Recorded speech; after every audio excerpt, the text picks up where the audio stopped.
नमस्कार दोस्तों, राम राम, जय श्री राम, राधे राधे, जय श्री कृष्णा, हरि ओम। इससे पूर्व हमने श्रीमद् भागवत गीता जी के प्रथम अध्याय का अध्ययन किया था। सो दोस्तों, आप लोगों ने इसे देखा भी होगा और इसके महत्व को समझा भी होगा और इसे पढ़ा भी होगा। तो उम्मीद है कि आपको वो अच्छा लगा होगा। और आज हम बात करने वाले हैं श्रीमद् भागवत गीता जी के द्वितीय अध्याय की। तो चलिए दोस्तों, इसका अध्ययन शुरू करते हैं हम। संजय उवाच। संजय धृतराज को कहे कि हे राजा, दया कर भरा जो है अर्जुन अश्रुपातों कर पूर्ण है, नेत्र जिसके सो रुदन करता है, ऐसा विषाद कर व्याकुल जो है अर्जुन, तिसको श्री कृष्ण भगवान जी बोलते भय। श्री भगवान वाच। हे अर्जुन, ऐसी बिगड़ी युद्ध की ठोर तुझको यह दुख कहाँ से आया? यह नीचों की बुद्धि तुमको न चाहिए, इससे स्वर्ग भी नहीं मिलता और संसार विखे कीर्ति भी न होगी। हे अर्जुन, यह नपुंसकों जैसी प्रकृति तुझको नहीं करनी चाहिए और तू तत्व की बात समझता नहीं है। परम तप अर्जुन, इस हृदय से नीच बुद्धि को त्याग, उठ खड़ा हो। श्री कृष्ण भगवान जी के मुख कमल से यह वचन श्रवण करके अर्जुन कहता है कि हे मधुसूदन जी, हे शत्रुनाशक जी, हे मेरे सखा जी भीष्म और द्रोणाचार्य, यह तो पूजा के योग्य है, इनकी पूजा कीजिए और कुछ भली वस्तु इनके आगे भेंट रखिए। इन पर बाणों का प्रहार किस भांति करिए? यह तो बड़े महागुरु है, बड़े महानुभव है, इनको मारे से मेरा कल्याण कहाँ है? इंद्रियों के भोगों के निमित्त इनका घात करिए तो इनको मार, जो राज के भोग भोगिए सो भोग इनके रुधिर साथ लपेटे हुए भोगिए। और यह बात भी निश्चय कर नहीं जानी जाती जो सर्वथा हमारी ही जीत होए, पर यह बात मैं निश्चय जानता हूँ कि यह हमारे सन्मुख धृतराष्ट्र के पुत्र जो खड़े हैं सो इनको मारे से हमारा जीवन भला नहीं। और आपने जो कहा नीच बुद्धि विषय मत प्राप्त हो, मैं नीच बुद्धि के पाप को मानता नहीं और मैं ऐसा मूर्ख हो गया हूँ जो धर्म अधर्म को भी नहीं समझता। जो धर्म मुझको किस करके है और अधर्म कैसे है? हे प्रभु जी, मैं शासन योग्य हूँ, मनसा वचन कर्मणा कर तुम्हारी शरण आया हूँ, जिस करके मेरा कल्याण होए सो बात निश्चय कर मुझको कृपा करके कहो जी। हे प्रभु जी, ऐसे शोक कर मेरी इंद्रियां सूख गई है, सो बात में कोई नहीं देखता जिससे मेरा शोक दूर होए जी। हे प्रभु जी, जो शास्त्रों को मारकर निष्कंटक सारी भूमि का राज्य पाऊं और देवलोक जो है स्वर्ग तिसकी मैं राज्य सामग्री भी पाऊं, इनको मार कर तो भी मेरा शोक नहीं जाएगा। मैं जो इनको मारूं सो भूमि के राज्य की कितनी एक बात है। संजय उवाच। तो हे राजन, यह बात ऋषिकेश जो है केशव जी तिनको गुड़ा केश जो है अर्जुन कहता है। हे गोविंद देव जी, मैं युद्ध इनके साथ किस भांत न करूं? यह कहकर अर्जुन चुप कर गया। संजय धृतराष्ट्र को कहते हैं कि हे राजा जी, ऐसे दुख विषय प्राप्त जो है अर्जुन, तिसको कृष्ण भगवान जी हंसकर यह बात कहते हैं। तब सांख्य शास्त्र का मत अर्जुन को कहते हैं। श्री भगवान वाच। हे अर्जुन, जो विवेकी पुरुष है तिनको किसी वस्तु की चिंता नहीं करनी आई और किसी वस्तु की चिंता नहीं करते, तिनके मरने की चिंता तूने करी है सो तेरे कहे मारे नहीं जाते। क्या यह अभी उपजे हैं, पीछे भी थे और अब भी है और आगे भी होवेंगे? यह बोलना हमारा आत्मा है सो अविनाशी है और देह की जैसी तीन अवस्था है, बाल यौवन वृद्धा जैसी चौथी अवस्था देह को मरण है। यह तो देह के धर्म है, सो विवेकी पुरुष आत्मा को अविनाशी जानते हैं और देह का मरना ही धर्म है। यह जानकर बुद्धिमान किसी का शोक नहीं करते। हे कुंती नंदन अर्जुन, तुझको इंद्रियों का ज्ञान प्राप्त भया सो यह ज्ञान सुख दुख और शीत उष्ण का दाता है। यह सुख दुख प्राप्त भी होता है और मिट भी जाता है। अंतवत हे अर्जुन, तू इनको सहार। हे श्रेष्ठ अर्जुन, जिनको इंद्रियों के सुख और दुख अपनी निश्चलता से चलायमान न कर सके, तिन्हीं पुरुषों ने अमृतपान किया है, सोई पुरुष अमर हुए हैं। हे अर्जुन, यह जो समस्त देह में आत्मा व्यापा है तिसको तू अविनाशी जान। यह किसी के कहे मारा नहीं जाता, यह अंतवत है, शरीर उपजते हैं भी, हे विनाश भी होते हैं और आत्मा नित्य है, अमर है, बौढ़ है, कैसा है, निराहार है, कुछ खाता पीता नहीं और यह आत्मा को मर्यादा भी नहीं कि कितनी है। जिस कारण से हे अर्जुन, युद्ध करके कोई कहे कि अमुक को मैंने मारा है सो वह दोनों कुछ नहीं समझते, ना ही मरा और न किसी ने मारा है। आत्मा कैसा है, कभी कभी नहीं जन्मता है और नहीं मरता है, और यह भी नहीं जो कभी होता है कभी नहीं होता। आत्मा अजर है, जन्म मरण से रहित है, नित्य अविनाशी है, शाश्वत है और पुरातन है, और किसी के कहे मारा नहीं जाता। शरीर मरते जन्मते हैं, तिनका मरना ही धर्म है, परंतु मरना आत्मा का धर्म नहीं। हे अर्जुन, जिन ऐसा अविनाशी आत्मा नहीं पहचाना सो पुरुष कहते हैं कि कोई हमने मारिया, कि अमुक ने हमें मारा। देह और आत्मा का संयोग अर्थात इकट्ठा होना सो किस भांत है सो सुन। जैसा पुराना वस्त्र उतारा और नया पहिर लिया, इसी भांत आत्मा पुरातन देह को छोड़कर नया देह लेता है।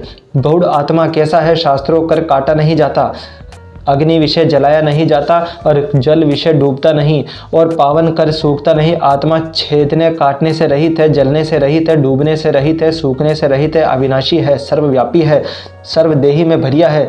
इसी से स्थान निश्चल कहिए, सनातन पुरातन है। बहुड़ कैसा है, आत्मा अव्यय है, किसी ने देखिया भी नहीं, अचिंत है, चित्तव्य नहीं जाता, और अकर्ता है, कुछ किरत काज भी नहीं करता। हे अर्जुन, जिन्होंने ऐसा आत्मा पहचाना है सो किसकी चिंता करे। आत्मा तो ऐसा कहिए है जैसा मैंने तुझे कहा है। हे महाबाहो, जो तू आत्मा को ऐसा न जाने है तो भी चिंता किसी की नहीं करनी आई।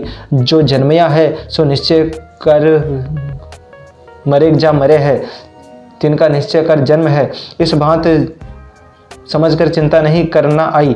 अब और सुन, यह सभी भूत प्राणी शरीरधारी, इनका आदि अंत जाना नहीं जाता। जो कहाँ से आए हैं कहाँ जावेंगे बीच ही ते देखने लगे हैं। जब शरीरों को छोड़ते हैं तो नहीं जानते, जो कहाँ से गए तिनका अंत न जान जाए। जो कहाँ से आए कहाँ को गए, तिनका चिंता क्या कीजिए। इस भांति कर भी चिंता नहीं करनी आई। अब और सुन, जो इस बोलन हारे आत्मा को देखना चाहे सो आश्चर्य ही कर देखे, और जो कोई कहे सो आश्चर्य कर सुने भी। आश्चर्य आश्चर्य क्या कहिए, जिसका कुछ निर्णय न किया जाए कि यह क्या है। जिसके देह विषय रहते ही धर्म न जानिए जो क्या है। इस भांति चिंता नहीं करनी आई। और एक बात इस आत्मा की निश्चय कर जानिए, यह अविनाशी है। इस कारण से हे अर्जुन, तू किसी भूत प्राणी की चिंता मत कर। तू क्षत्रिय है, युद्ध करना तेरा धर्म है, तू अपने धर्म से मत गिर। ऐसा युद्ध विषय कल्याण क्षत्रियों को दुर्लभ है। अपनी इच्छा कर ये सभी योद्धा आय प्राप्त हुए हैं, स्वर्ग के द्वार इनके उघड़ पड़े हैं। हे अर्जुन, इस युद्ध के मार्ग पर सुखेन ही स्वर्ग को जाय प्राप्त होवेगा। और जो तू यह धर्म का संग्राम न करेगा तो तेरा धर्म भी जाता रहेगा और तेरी कीर्ति भी जाएगी। अपने धर्म और कीर्ति को छोड़कर पाप विषय प्राप्त होवेंगे। जो अर्जुन तेरी कीर्ति करते हैं सोई लोग तेरी निंदा भी करेंगे। जो अर्जुन कुछ नहीं बलहीन है, लोगों में जिसकी निंदा चली तिसका जीवने से मरना भला है। और जो योद्धा तेरे से डरते हैं, तुझको महारथी योद्धा कर मानते हैं, सोई योद्धा तुमको कहेंगे अर्जुन कुछ नहीं बलहीन है। तुझे बुरे वचन कहेंगे, तेरे पराक्रम की निंदा करेंगे। इसके उपरांत तुझे बड़ा दुख होगा। जो तू युद्ध विशेष शरीर छोड़ेगा तो स्वर्ग में जाय प्राप्त होएगा। जो जीतेगा तो पृथ्वी के राज का सुख प्राप्त होगा। इसलिए हे अर्जुन, तू उठ खड़ा हो, युद्ध को निश्चय कर। सुख और दुख को एक समान जान, लाभ और हानि को एक समान जान कर युद्ध कर, तुझे पाप नहीं लगेगा। हे अर्जुन, मैंने तुझे सांख्य शास्त्र का मत सुनाया है, अब बुद्धि योग सुन। जो कैसा बुद्धि योग है, तिसके सामने समझे से जन्म मरण के बंधन को काट डालेंगे, मुझ अर्थात मुक्त होंगे। अब प्रथम तो मेरी बुद्धि सुन, जो मैं अपने भक्तों साथ कैसा हूँ। जो तेरा भक्त मेरी सेवा पूजा भक्ति स्मरण भूल कर भी करे है, आगे को पीछे और पीछे को आगे, तो तिसको पाप कुछ नहीं। मैं क्यों कर मानूं जो मेरा भक्त मेरे साथ प्रेम साथ मग्न हुआ है, इसको सुरत नहीं। जिसकी साख जैसे राम अवतार में भीलने की गत प्रेम साथ झूठे बेर भोजन किए हैं। हे अर्जुन, मेरी गति देखने में थोड़ी है क्या? थोड़ी। एक तुलसी दल अथवा पुष्पमाल मुझे समर्पण करके, अथवा एक बार नमस्कार किया, अथवा एक बार मेरा नाम लिया, सो यह देखने को तो थोड़ा है, परंतु इनका फल बड़ा है क्या? और क्या फल है?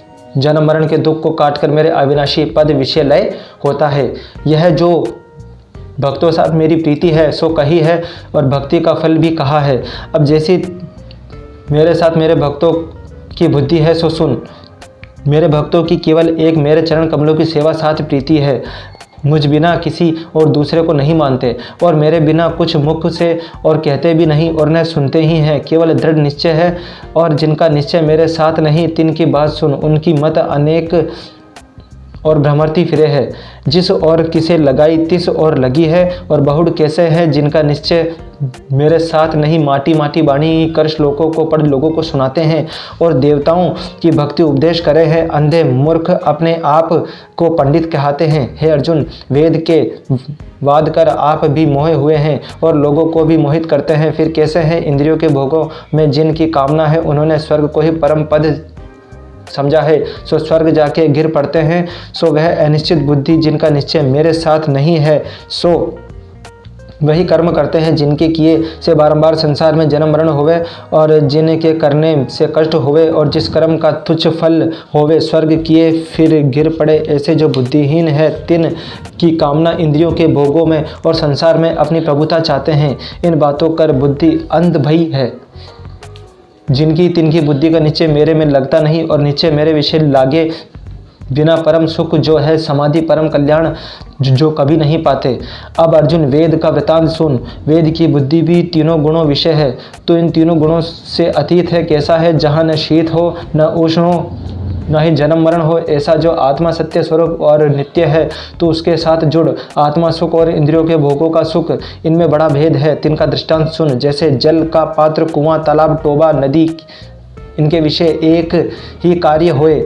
जो कूप के निकट जा यत्न करके जल निकाले तब पान कीजिए, पर भली भांत कूप में स्नान नहीं होता, वस्त्र भी धोए नहीं जाते। और जो तालाब टोबे नदी में जावे वहाँ पीने का जल नहीं, स्नान करते हुए वस्त्र धोते हैं। और जब महाप्रलय में जहाँ सातों ही समुद्र एक ही समुद्र हो जाते हैं, ऐसे अनंत जल में भली भांत स्नान भी होए, जलपान भी होए, वस्त्र भी धोए। इसी भांत आत्मा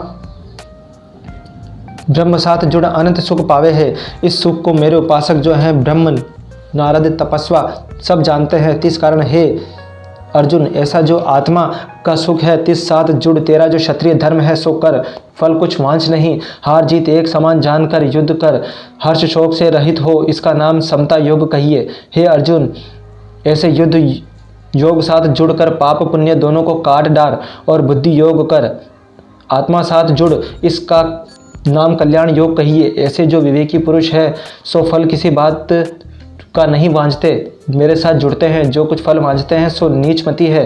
हे अर्जुन, जब तू मेरे साथ बुद्धि का निश्चय करेगा तब जन्म मरण के बंधन को काट कर मेरे अविनाशी पद को जा प्राप्त होगा। हे अर्जुन, जब मोह के जाल को तेरी बुद्धि तोड़ेगी तब जितने शास्त्र सुने हैं उनसे भी विभक्त होगा। जब तेरी बुद्धि निर्मल होगी तब तू समाधि योग के सुख जानेगा। श्री कृष्ण भगवान के वचन सुनकर अर्जुन प्रश्न करे कि हे केशव जी, जिसकी बुद्धि निश्चल है, जिसके लक्षण कृपा करके कहो जी। जिसकी बोली कैसी है, समाधि कैसी है, लोगों साथ बात किस भांति करे है और वह चलता किस भांति है और बैठता किस भांति है, सो मैं कैसे समझूं जो ये निश्चल बुद्धि है। इतना सुनकर श्री कृष्ण जी भगवान कहे हैं कि हे अर्जुन, जिसकी कामना किसी बात करने पर नहीं उठती, अपने आत्मा को पाकर संतुष्ट आघाय रहा है, जिसको तो निश्चल बुद्धि जान। फिर कैसा है जिसकी देह को सुख लगे तो चिंता न करे और सुख की वांछा न करे, किसी साथ जिसका मोह नहीं और किसी का भय नहीं, किसी साथ वैर नहीं और किसी से क्रोध नहीं होता, तिसको निश्चल बुद्धि जान। फिर कैसा है जिसकी बुद्धि से प्रीति नहीं, जिससे भली वस्तु पाकर हर्ष नहीं और बुरी वस्तु पाकर शोक नहीं, तिसकी बुद्धि निश्चल जान। फिर कैसा है जैसे कुर्म जो है कच्छू जो अपने हाथ पाँव मुख सभी इंद्रियां अपनी खोपड़ी में चढ़ा लेता है, तैसे जिसने सभी इंद्रिय विषयों से वर्ज से बांध रखी है, तिसको तो निश्चल बुद्धि जान। हे अर्जुन, यद्यपि विवेकी पुरुष इंद्रियों को जीतने का यत्न कर रहे हैं तो भी इंद्रियां बलवान है और मन को ठोर से चलाई देती है। हे अर्जुन, तीन सब इंद्रियों को तो वश में कर, किस भांत वश कर सो सुन। मन का निश्चल चेता मेरे में राख, मन ही कर इंद्रिया सुर जीत है, सोई मन मेरे में निश्चल राख, तब इंद्रियां आप ही जीती जावेंगी। जिसके वश इंद्रियां है तिसकी बुद्धि निश्चल जान। और जो मेरे नाम ध्यान बिन कुछ चितवना करना है, इससे मनुष्य का किस भांत कार्य बिगड़े है सो सुन। जो मनुष्य विषयों की बात करे है तिसका संग कीजिए, अथवा अपने मन में विषयों का ध्यान कीजिए, तब विषयों का संग इससे होता है जिस संग से मन में काम से आदि लेकर कामना उपजे है, काम से क्रोध उपजे है, क्रोध से लोभ, लोभ से मोह, मोह से चैतन्य का नाश होता है। जब चैतन्य का नाश हुआ तब बुद्धि का नाश हुआ, बुद्धि नाश होने से इसका नाश हो जाता है। जब बुद्धि नष्ट हुई तब जैसे और पशु योनि है जैसे यह पशु हुआ। इस कारण से मेरे भक्त संसारी मनुष्यों का संग कभी नहीं करते और नाम के बिना और बात नहीं करते, नाम की चेतना बिना कुछ और संकल्प नहीं करते। यह मेरे भक्तों को मेरी आज्ञा है। अब अर्जुन मेरे भक्त भोजन साधन का अंगीकार कैसे करे सो सुन। जैसे मेरी आज्ञा से आ मिला तैसे ही भोग लिया, शोक से रहित और जिनके मन का निश्चल चेता मेरे में होता है तिन पर मैं कृपा करता हूँ। मेरी कृपा से तिनके तन के और मन के छोटे बड़े जो दुख है उनका नाश होता है, तब उनका मन अति प्रसन्न होता है। तिनकी बुद्धि का निश्चय मेरे में होता है। अब जिनकी नास्तिक बुद्धि है तिनकी बात सुन। हे अर्जुन, नास्तिक बुद्धि किसको कहते हैं? जो कहते हैं परमेश्वर कहाँ है, किसने देखा है, तिनकी श्रद्धा मेरे में नहीं लगती। मेरे में श्रद्धा लगे बिना शांति नहीं और शांति के बिना कोई सुख नहीं। नास्तिक बुद्धि सदा दुखी रहते हैं। हे अर्जुन, जो कोई इंद्रिय विषयों को चले तिसके पीछे मन को न जाने देवे। जो उसकी बुद्धि कैसी है सो सुन। जैसे नौका जो है बेड़ी नदी के परले किनारे चलती है और पवन झकड़ आता है तो नौका को इस तट नहीं लगने देता जिधर किधर जा लगती है। इस भांति इंद्रियों के पीछे मन को न जाने दीजिए। इस कारण से हे अर्जुन, प्रथम तो इंद्रियों को वश कर। जिन पुरुषों ने इंद्रियों को अपने अर्थों से वज्र रखा है, अपने वश करी है, तिनकी बुद्धि निश्चल जान। हे अर्जुन, अब और सुन।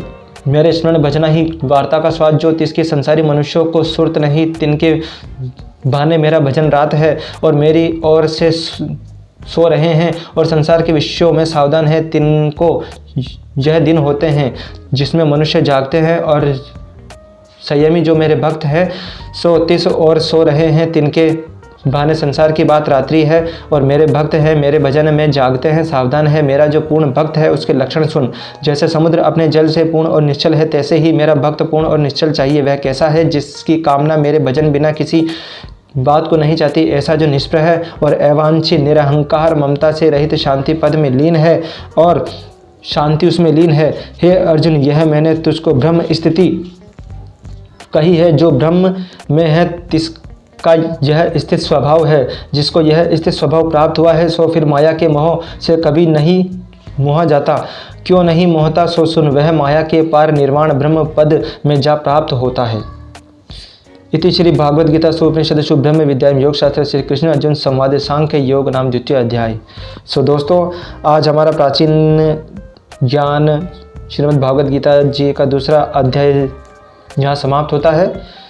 अगर ये वीडियो अगर आपको अच्छी लगी हो तो इसे लाइक कीजिए, शेयर कीजिए और इसे सब्सक्राइब कीजिए और बेल आइकन का बटन दबाना ना भूलें, क्योंकि हमारे द्वारा बनाई गई कोई भी वीडियो आपको टाइमली मिलती रहे। अब बात करते हैं हम हमारे अगले द्वितीय अध्याय के महत्व के बारे में अगले नेक्स्ट वीडियो में। तब तक के लिए धन्यवाद।